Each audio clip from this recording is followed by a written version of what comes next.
Hello, hello.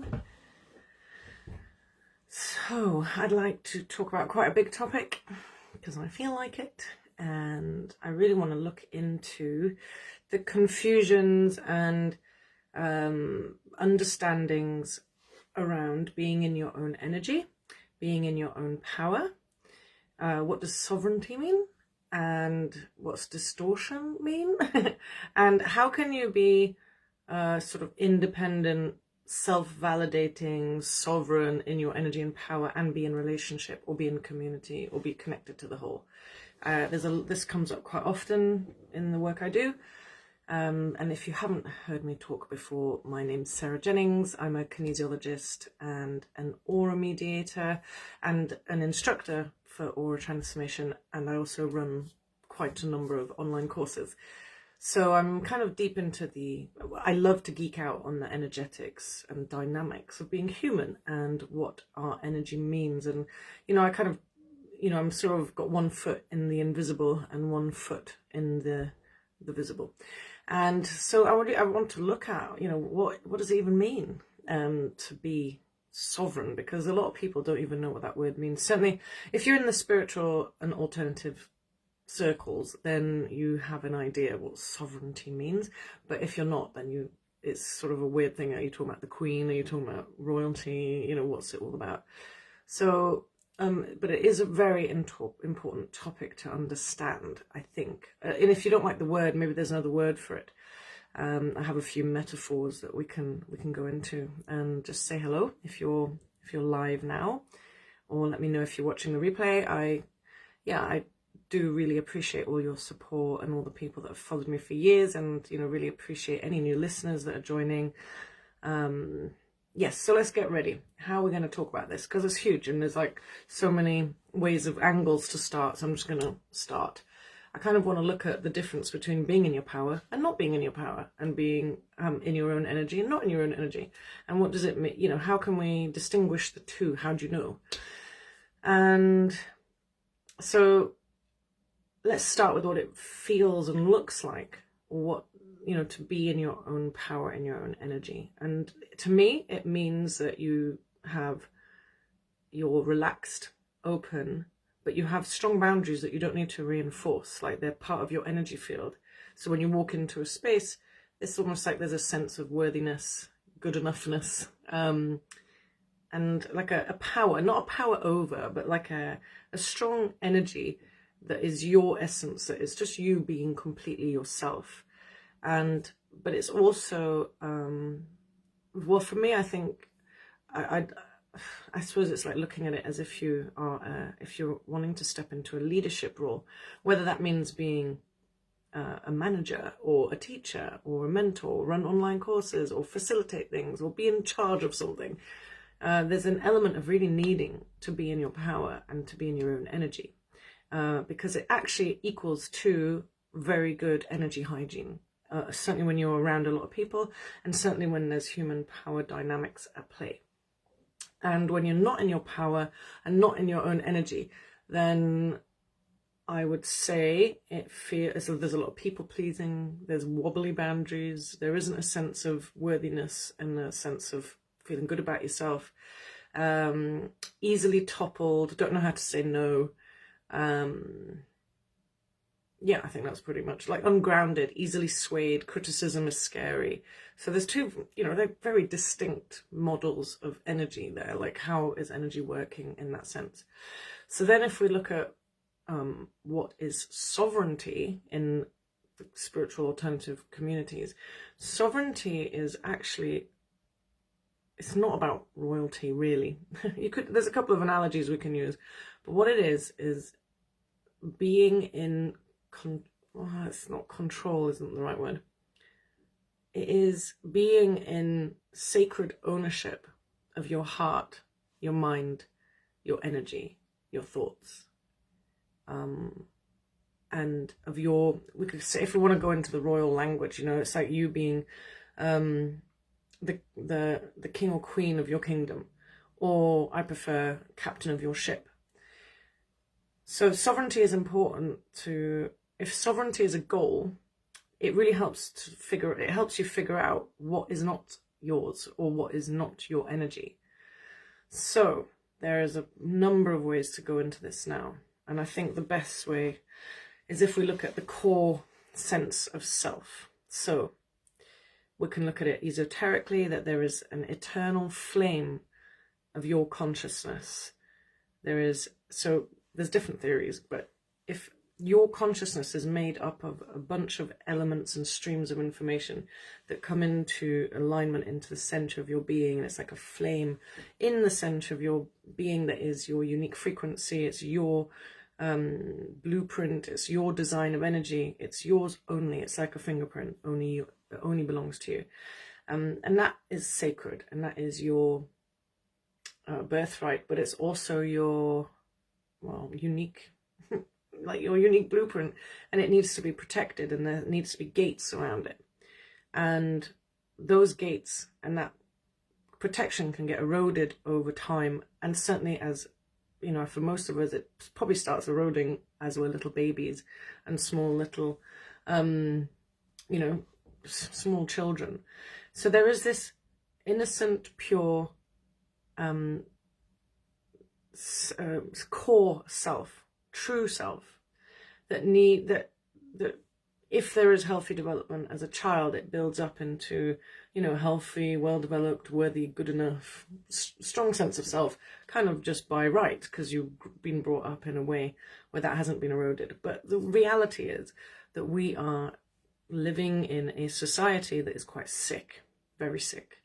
And a lot of us, most of us, at some point in our early childhood, and it might not have anything to do with your parents, it could be to do with kindergarten or school or TV or whatever, the media, there has been, or whatever parenting trends were going on at the time, there is a lot of little moments and little steps that we're missing in our development in building a core sense of self that is strong. So when you have a small child or baby reaching out into the world for love, nourishment, care, and that isn't met, then the baby child, like completely non-verbally, will build up ways of dealing with that to stay alive, to stay okay. And it might, there are so many permutations of this, but it could be that the baby, even non-verbally, believes it's not supposed to be where it is, doesn't really belong, isn't good enough, isn't really worthy of nourishment, or isn't really worthy of love. That's like really sad. But there's other ones where the baby or child has to behave perfectly to get any attention or love, or be very quiet and silent, not have an opinion, not have needs and wants. And that's how they get by learning to fit in to whatever mold has been presented to them. And this, when you grow up, so it protected you from not receiving love at the very beginning. And then as you grow up and those become more ingrained patterns of behavior and surviving, it blocks you from receiving the love and nourishment that you actually need. So we're building up all these patterns of behavior, which are in a way protecting us from feeling pain. But actually we need to learn to work with them so that we can become back to the original blueprint, back to feeling loved, and back to feeling nourished, and back to feeling worthy, good enough, unique, expressive. And it's our responsibility as adults, I believe, to look at your lot, look at what's happened to you, realize that there's some of the pain you're still perpetuating into your adult life. It's not your fault, but not, there comes a point where you have to say, like, right, I've been doing that a long time. I've been repeating those loops for a long time. And maybe it is better off that I learn to work with those trapped traumas or, sort of perpetual survival mechanisms. Maybe it's time that I learn to put those to rest and to alchemize or to release what has been stuck or looping into new life force and new energy. So if we want to look at this, hang on, let me just rewind. Yeah, so if the sense of self, this rose, this unique frequency at the center of your being, the flame of your spirit, of your body, your life force, the electric kind of spark that makes you you, needs to have a resilient core, or I call it a pillar.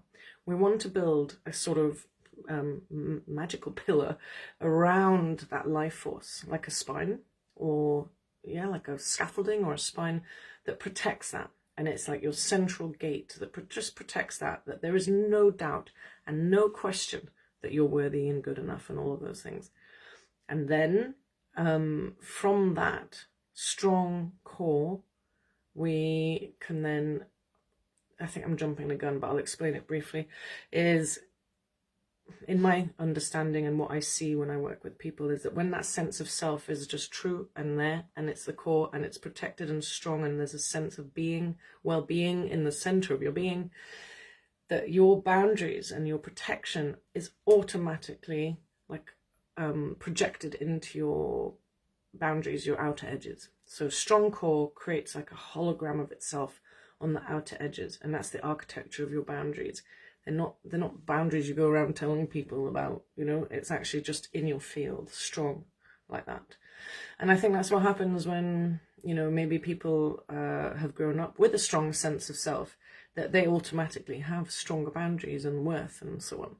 So what I've been doing with, I suppose all my courses do this, and this is my, you know, this is my life's work, is to help people rebuild that sense of self and that strength and that core pillar. And then that strength turns you into a strong and powerful leader in your own life, manager, leader, mentor, teacher, where you can be responsible for the energy that is moving around you, as well as, you know, be in a position of responsibility for other people going through their journey. So there's a lot more to this, though, because I'm still talking about sovereignty. How does all this fit in? And, you know, because it sounds like I'm talking about lots of different things, but they all fit in really beautifully. Because when you are ungrounded, or, well, basically, imagine you don't have a strong sense of self. It's almost like a wobbly core. And it means that if someone pushed you, you'd fall over, or if someone attacks you or questions you, you don't know how to respond. So you kind of, you know, you can't stay upright, and you get like, like jangled and upset that someone's confronted or criticized or whatever it might be. And so sometimes people don't even take any steps in their business or to do anything with their work because they're too afraid of that happening.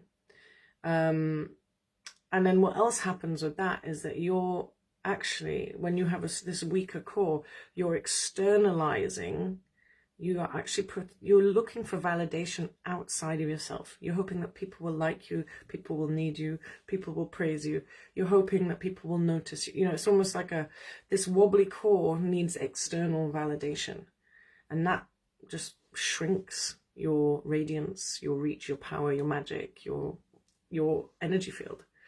But when you are in a strong sense of self, and you know that all of your power and validation is sought from within, there is no need for people outside of you to tell you how you're doing or what's going on, or, you know, like, you're seeking validation, seeking and creating validation from within means that your energy field and your power and your magic expand, your radiance expands. So yeah, building this strong sense of self is so important on so many levels, and it leads to a snowballing into your boundaries being stronger, being able to, you know, create more in your life, and kind of have a very thick skin. So why, if we're talking about sovereignty, of ownership of your energy field, your mind, your heart, your body, sovereignty is really about taking stock of what is yours and what is not yours. Are all the thoughts in your head derived from your own mind, or have they been leaked, other people whispering in your ear, or the media narrative, or societal and cultural constructs? You know, this is what you should do, this is what it should be like, this is what relationships are, this is what this is. So how much have you taken on from the outside into your mind? So that is not sovereign. If you are living by mental constructs that you didn't create or didn't question, then that's not sovereignty. Your mind is owned, basically. And when we are spiritual, awakening beings on a journey of reclaiming our hearts and our minds and our bodies, there is a lot of feathers to be ruffled. And I've been writing about this quite a bit. And this is what Transmute Distortion is about. It's all about reclaiming your energy in your mind and your body and your heart from forces that might not have your best interests at heart. And they're not very intelligent, most of them, but they're there anyway. They've been here since light was invented, I imagine. Not invented, sorry. I mean, as in, since humanity has been around, we've been in polarity, and there's always, when there's light, there's dark, when there's good, there's bad. And we just need to learn how to navigate that. And when you have a really strong core and a really strong boundary protection, these things can't get in, or very rarely can they get in. So it is interesting, because when I had a very wobbly inner core, and when I had a very no protection whatsoever, literally energetically, almost physically energetically had no protection to my energy field, I was playing with magic and so on, and I was infiltrated with all sorts of beings and astral, I don't even know what you want to call them. Some people call them succubi and incubi, entities, vampiric sort of energy siphoning things that come with a face, but I'm not really sure they really did have a face. Energies that feed off other energies, like parasitic energies. And I had to learn to battle them, and I had to learn to find ways of dissolving them.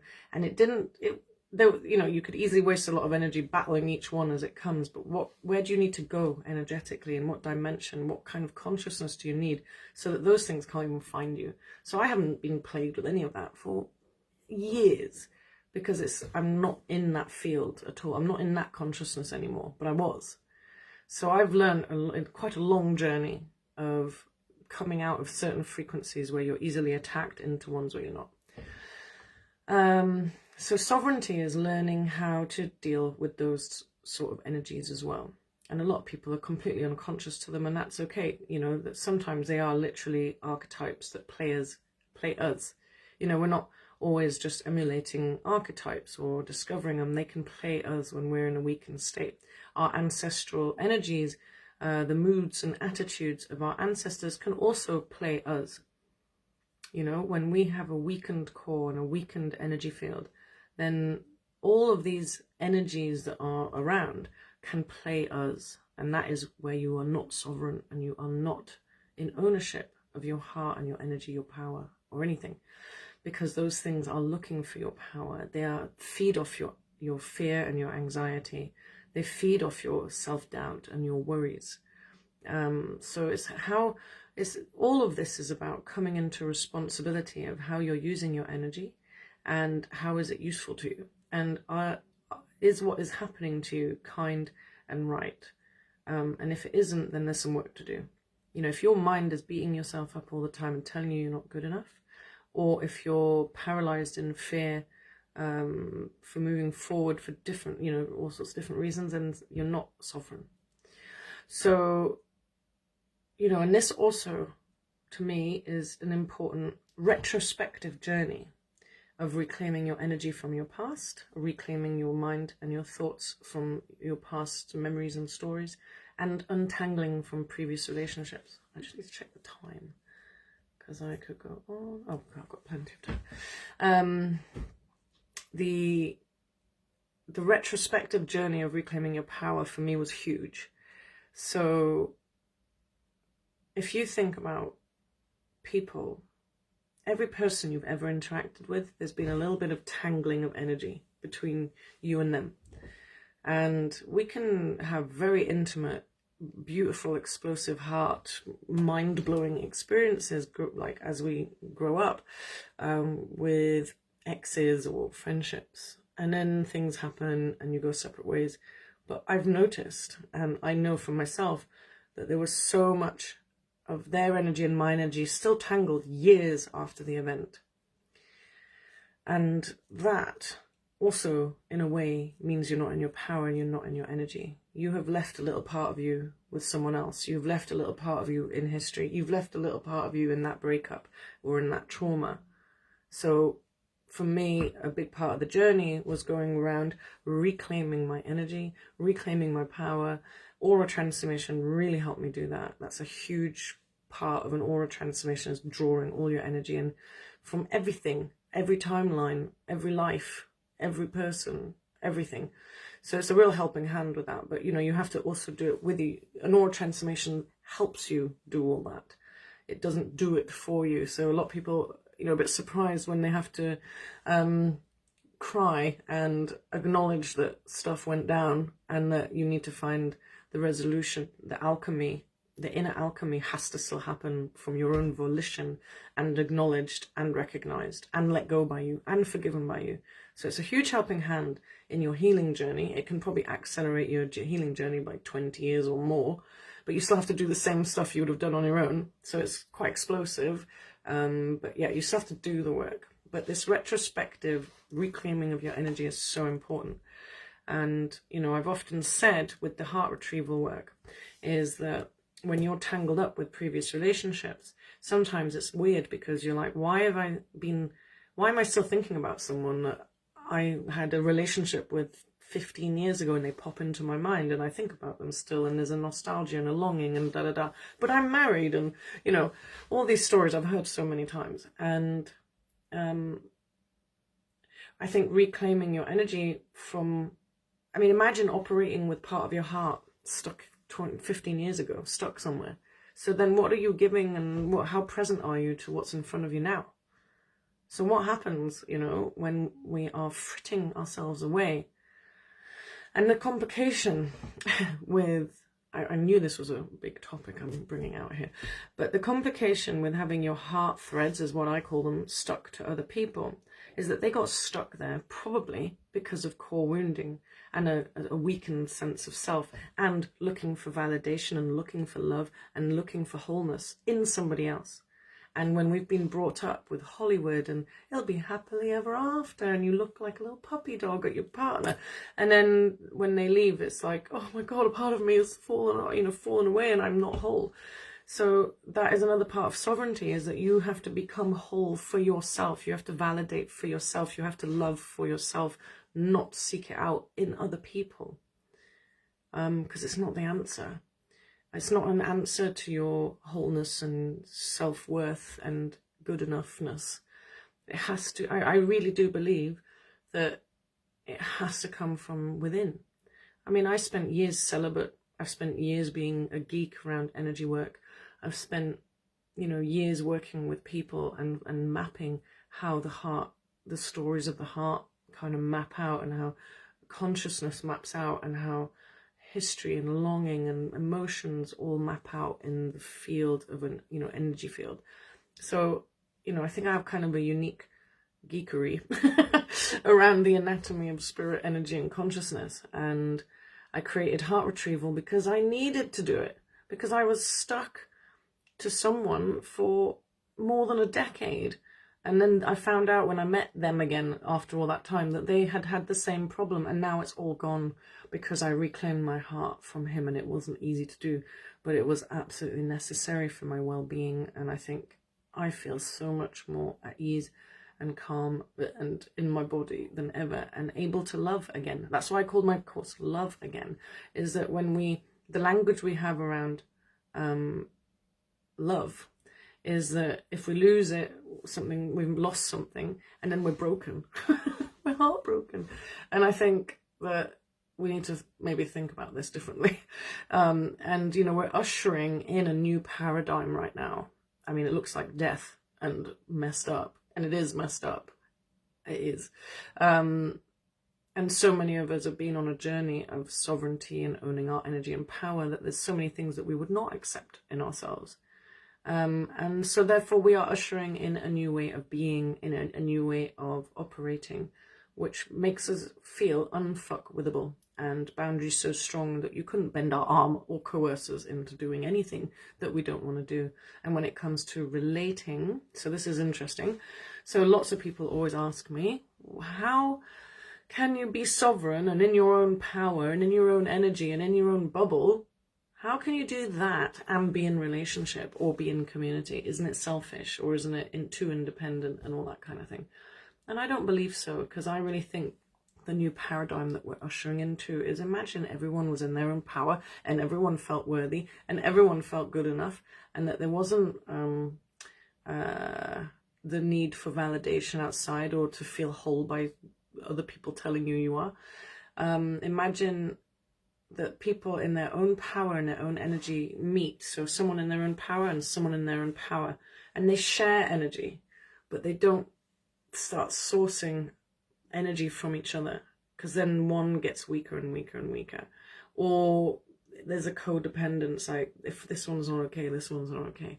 But imagine two people in their own power that are okay and they take their energy and time to share intimacy or to connect, you know, like intellectually, or there is a deep calmness and a deep respect that comes from interacting with people when you're both in your own power.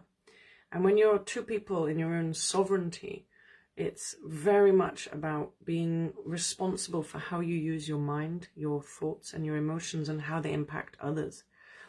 So therefore, I would say that lots of people sovereign that are a captain of their own ship, they are responsible with how they throw their energy around. Whereas someone that is looking for validation everywhere, or gets attention by, you know, seeks attention because of the core wounding by causing drama or throwing energy around, or playing victim. But if people feel sorry for me, that's the only way I know how to get love, then that doesn't feel so good, does it? You know, that model of relating sounds so complicated, and it has been. I would say most of my relationships have been really difficult, because I've done so much energy work and so much of this sovereignty, you know, looking after my energy, and then my partners haven't. So it's been really tough to deal with people that aren't really in ownership of their minds or their hearts or their pasts. So it doesn't, you know, there's an element of, you know, looking for people that can match this level of responsibility of their own energy. And I have friends, definitely, you know, you see each other and you're like, there's my friend. You know, I've been looking for you. And that's been so nice starting. I've moved around so much that when I start, every time I start again, people are matching me at where I've got to. And that's a beautiful thing. So yeah, I'm going to kind of stop there, because that's a lot of information. And that's probably like several books worth of theory and kind of advanced energetics, and we could go into so many different avenues of that. But what I will say is that in January I'm going to be starting Transmute Distortion, which is working with psychic attack, negative energies from others, entities, in between life implant stations where your power is trying to be siphoned by other energies or other consciousnesses. Yeah, it's quite in depth. It's 5 weeks, and you can do it with or without the kinesiology. And then also Love Again and the heart retrieval process will begin in January too. And I'm actually changing the website today, because it's actually going to be a 10-week long thing instead of 2 calls a week plus the content. It's actually quite a lot for people. So I'm actually spreading it out to 1 call a week, and I think that's going to work really well. I just did the 5-month version, and to me that was too long, but a lot of people loved it, and we just closed it yesterday. And I have to say that I had to hold back the tears, because the results are again astounding. Everything they wanted has come true. They're all way more in their power, way more grounded, way more, you know, like less worries, more in captains of their own ship, not longing or nostalgic or pulled into their pasts. So they've untangled their energies and their power from the outside, and it's all within here. And you know, the next steps for them is going to be amazing to watch. So I have to say that all the work I've created in the last 1.5 years has astounded me. I'm feeling emotional, because it's been incredible to watch the transformations that people are going through with the visibility gateway and all the things. So basically it's an entire life transformation doing all of those courses, and people pretty much do hop from course to course. So what I'm putting together, and I'll hopefully have it out in the next couple of days so that people can see it, is a year-long journey with me. And you do all my courses and some one-to-ones and some, you know, monthly kinesiology stuff. Yeah, so that people can just go from one to the other, and being held in my, you know, matrix of energy and how I've built all this. To be in my energy for a whole year is bound to be incredibly transformative, even more than just doing one of my courses at a time. So yeah, I'm looking forward to announcing all that. And just finally, I did have the early bird for Transmute Distortion that ended yesterday, and I just really enjoyed being able to do that, and it just meant it was more accessible to more people. And so I'm going to have an early bird price for the Love Again heart retrieval process. So watch this space, I'll announce it. So there is a price on it now, and I'm just going to knock a little bit off for about a week so that you can jump in on that at a reduced price, just to spread the Christmas cheer. Yeah, so thank you so much. I wish you all the best on your healing journey of reclaiming your mind. So the mind needs to be useful to you, not a pain in the ass. So it takes some weeding and some discipline and focus to make it that way. And it is your birthright to feel okay, to feel worthy, to feel good enough.